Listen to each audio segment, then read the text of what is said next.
অ্যাক্সিডের পরে যেমন টু হয়, ঠিক সেরকম এগ্রির পরেও টু হয়, যদিও এগ্রির পরে উইথও হয়, ঠিক আছে। টু আর উইথ আলাদা আলাদা ক্ষেত্রে ব্যবহার করা হয়। তবু জাস্ট আমি বলে রাখছি যে অ্যাক্সিড টুটা যেমন হয় ঠিক সেরকম এগ্রি টুও হয়, ঠিক আছে।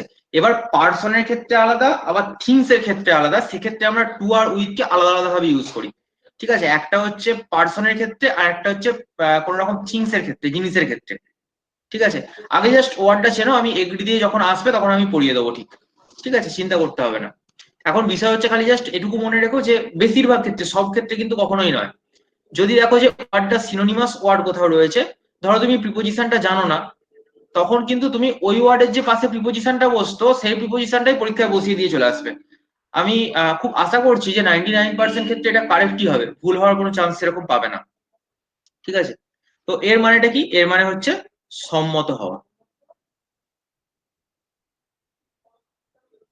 নেক্সট কি আছে দেখো, নেক্সট আছে অ্যাকম্পেনিড বাই।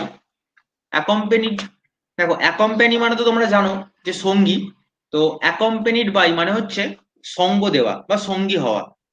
এখন এই যে শেষে বাইটা দেখছো, শুধুমাত্র যে বাই হয় এমনটা নয়, অ্যাকম্পেনিড এর শেষে কখনো কখনো উইথও বসে, ঠিক আছে। তো কখন তাহলে কোনটা বসে? অ্যাকম্পেনিড বাই মানে হচ্ছে জেনারেলি সঙ্গী হওয়া, ঠিক আছে। এবার তোমার সঙ্গে কোনো পার্সন রয়েছে, যদি এরকম বোঝায় তাহলে অ্যাকম্পেনিড পরে বাই বসাবে। যদি দেখো যে কোনো জিনিসের সাথে তোমার সঙ্গ বোঝাচ্ছে, সেক্ষেত্রে উইথ বসাবে। তাহলে বাইটা কার ক্ষেত্রে বললাম? বাইটা হচ্ছে পার্সন, আর উইথটা হচ্ছে থিংস এর ক্ষেত্রে, ঠিক আছে। এবার দেখো অ্যাকম্পেনিড বাই মানে তুমি কারোর সঙ্গী হয়েছো কোনো ট্রাভেলের ক্ষেত্রে, বা তোমার সঙ্গে কেউ রয়েছে, সেক্ষেত্রে তো অ্যাকম্পেনিড বাই জেনারেলি হচ্ছেই। তো জিনিস বলতে কিরকম ব্যাপারটা, একটা এক্সাম্পল লিখছি দেখো, আশা করি বুঝতে সুবিধা হবে। ধরো এরকম যদি একটা লিখি যে he faced a huge loss,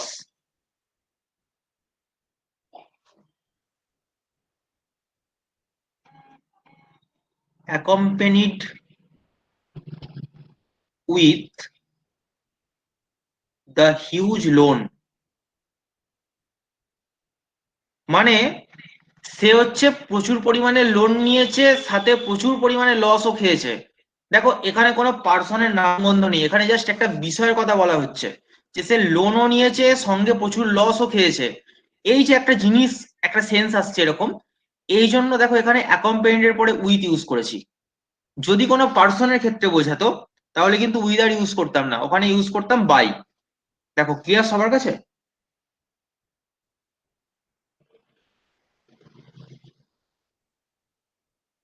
বলো, বুঝতে পারোনি?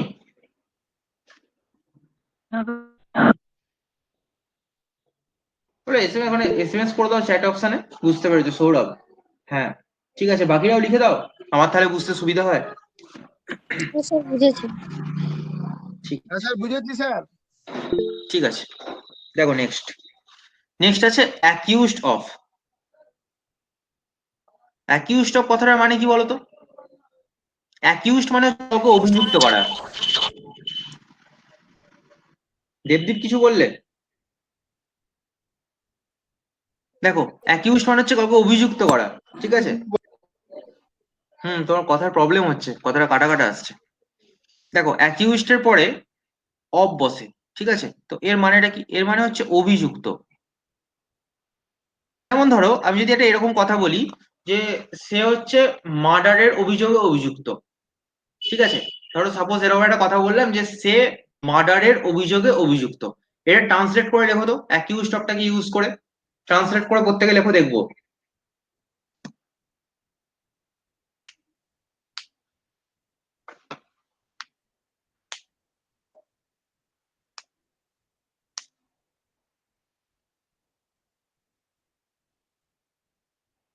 তাড়াতাড়ি। স্যার আরেকবার বলুন, মানে বাংলাটা কি বললেন? এটা হচ্ছে সে মার্ডারের অভিযোগে অভিযুক্ত। এবার অভিযুক্ত ইংরেজি তুমি জানো, অ্যাকিউজড অফ। তো এটাকে ইউজ করে লেখো।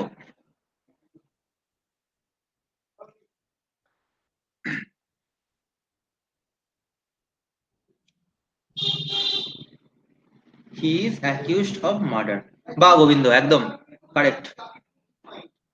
বাকিটা হলো না। ওই যে অভিযোগে অভিযুক্ত বলে একটা কথা বলছি, মার্ডারের অভিযোগে অভিযুক্ত, এই অভিযোগটার কোনো অ্যাকচুয়ালি ইংরেজি হবে না এখানে, কারণ অভিযুক্ত মানেই তো সে কোনো না কোনো একটা অভিযোগে অভিযুক্ত। তো এই কারণে এখানে আসছে he is accused of murder. কি বললাম? গোবিন্দর একদম ঠিক বলেছো, তারপরেও কোয়েশ্চেন বোধহয় রিপ্লাই করলে। দেখো, he is accused of murder.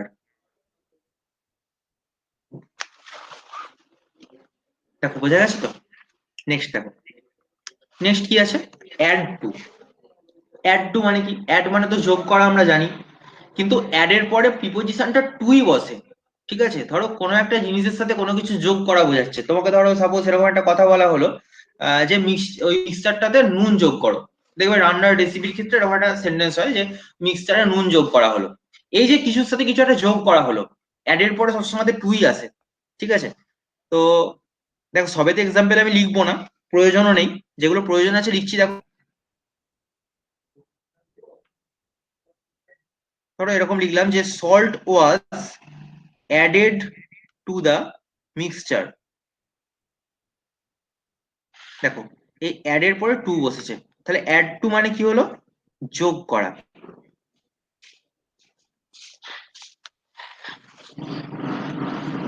Next কি আছে দেখো, নেক্সট আছে অ্যাডেপ্ট ইন। অ্যাডেপ্ট মানে হচ্ছে দক্ষ, অ্যাডেপ্ট মানে হচ্ছে দক্ষ, তাহলে ইন মানে কোনো বিষয় ধরো দক্ষ, তো সেক্ষেত্রে আমাকে ইউজ করতে হবে অ্যাডেপ্ট ইন বলে তারপর যাতে দক্ষ সেই ওয়ার্ডটাকে আমার ইউজ করতে হবে। ঠিক আছে, কি বললাম? অ্যাডেপ্ট মানে হচ্ছে দক্ষ, এবার অ্যাডেপ্ট ইন মানে কোন বিষয়ে দক্ষ সেটা বলার সময় ওই অ্যাডেপ্ট ইন লিখে তারপর বিষয়টার কথা বলতে হবে। যেমন ধরো সাপোজ আমি এরকম বলতেই পারি যে অ্যাডেপ্ট ইন পেন্টিং, মানে আঁকায় দক্ষ।